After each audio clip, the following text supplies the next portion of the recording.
When do I lose myself? Why do we lose connections to ourselves? Why being nice is a potential risk to one's health? The aspect of trauma is lost connections from ourselves. And we do that for the sake of having relationship with our caregivers when we were young, which means for the rest of our life, we will be afraid to be ourselves. Authenticity is connecting to yourself. It is critical. Being ourselves, who we are meant to be. Are you allowing yourself to be authentic in your life, or you have to act a certain way to be liked, to be avoid rejection? So many of us face the challenges of who we are and versus what is expected of us. Ideally, you can be yourself and I can be myself and still to be accepted and loved unconditionally. But as a child, we were given a message of conditionally love and acceptance. If I only behave a certain way that meets the adult or the caregiver's expectations and approve of it, or else the relationship is being threatened.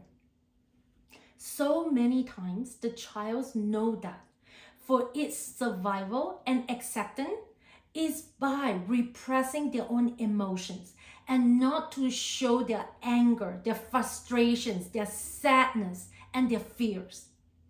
So often they give up their own needs, their own connections to themselves, which is the essence of trauma.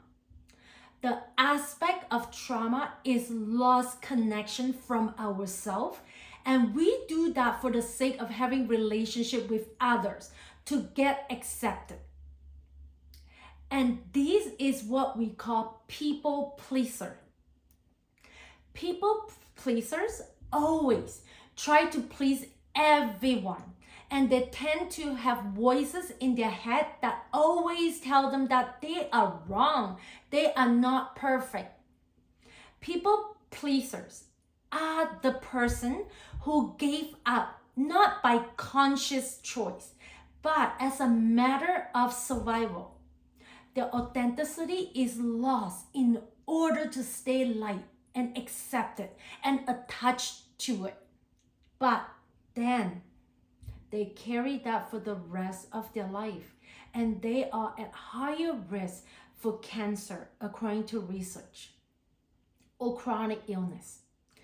According to research, there are two ways a person is very nice coming from. Number one is because you are just being authentic human being. You have compassion and you care for other people. Number two, a lot of people are nice because they're afraid of being rejected and they want to get accepted and not liked. So being nice is their own way of getting the love, the attentions they need. Research has shown that people who develop chronic illness, for example, like multiple sclerosis, and other chronic conditions tend to be people pleaser. That they tend to have difficulty saying no. They tend to be very nice to people. I once have a woman who came to my clinic and told me that she did not know how to say no. I asked her if she would come to my home and help me do some cleaning over the weekend. And she said, well, you cannot live too far. And I said, no problem. I can come to pick you up at your home. And yet she still hesitate a bit, and finally she said, you know what, I don't feel comfortable doing that. I said, listen, I am just trying to get a no from you. A no from a ridiculous demand by a stranger whom you don't even really know, and we just met about 10 minutes and asked you for a big favor. She said, I don't even know how to say no.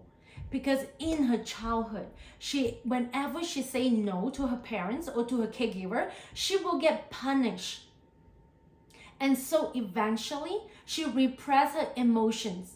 She repressed to the no, and the body will say, in the form of multiple sclerosis or chronic illness, for example.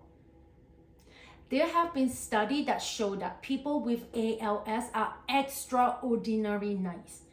That niceness is a repression of healthy anger. And that repression of healthy anger play a role in the onset of that disease. So when people do not say no, their body will say no for them. In the form of illness, that which we often see. For a lot of people, the serious illness is a wake-up call. When a person learns to say no and stop being people pleaser, I have seen many remarkable healing happening in these people. Ask yourself right now, where in your life are you not saying no? Where no needs to be said, but you are not saying it. You need to say no to the people who ask for help. You need to say no to the people who ask for money and you don't even want to borrow to them, or you don't even want to help them. Where are you not saying no?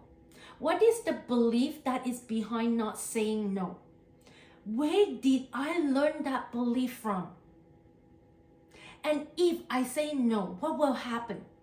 I am not likable. I am guilty. Is that the truth? Who would I be without that belief? When you do this, you will attract authentic relationship, and your true friends will always celebrate you when you say no to what you really don't want to do.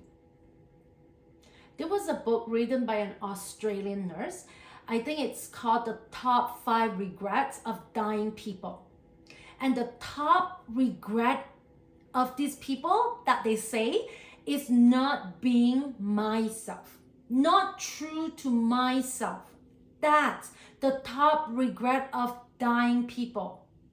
They say, I did not express my feeling for the fear of disturbing or displeasing others. So authenticity is not just a new age concept. It is actually a central dynamic in staying healthy as a human being.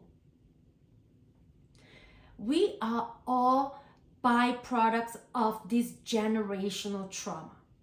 Trauma is not just a personal issue. It is the collective and historical issue.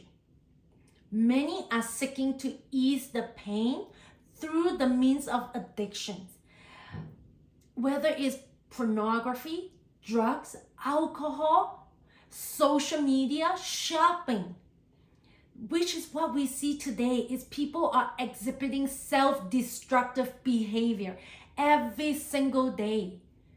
Unfortunately, what we have seen is most psychiatrists, physicians, therapists, psychologists are not trained in understanding the emotional need, which contribute to people's physical and mental illness. There is a huge gap between the medical model and the science of body and mind connections and the impact of trauma on our body physiologically. So when a person goes to see a physician with a chronic fatigue or chronic illness, which I see so many times, the physician don't just give the necessary medication. But I wish they would have asked, what is going on with your life in the last 6 months, in the last year? To really end the problem, we have to prevent trauma to be happening in the next generation.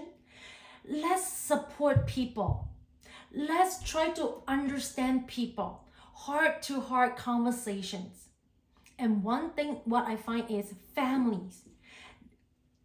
They need to be there for their young children.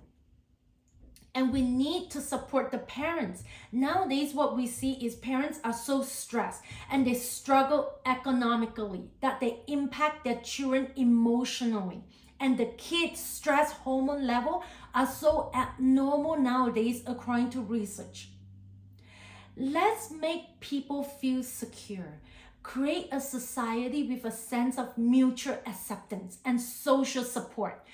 Give children emotional support in school, and let teacher parents understand the emotional needs of the children. And at work, we can support these parents. We can support our employee to provide more trauma healing support. And one thing I see about employee assistance program is not as effective no more in some workplaces, in some demographic. So it is time for corporations to open up and bring in more resources from different dimensions. There's no one therapy, no one word that works for everyone. Trauma is not disempowering people, but empower people. If we are aware of our emotions, we can realize our emotion is actually nothing to do with the present moment that is happening now, but due to the old programming that we had, or due to the old trauma that we had. And now we have the power, the choice to drop it. Nothing in this life is wasted if we can use it properly and use it to propel our life moving forward. So when we recognize the trauma, it is not to use it as an excuse, but to actually to overcome it. That is the whole point. And I will see you in my next video.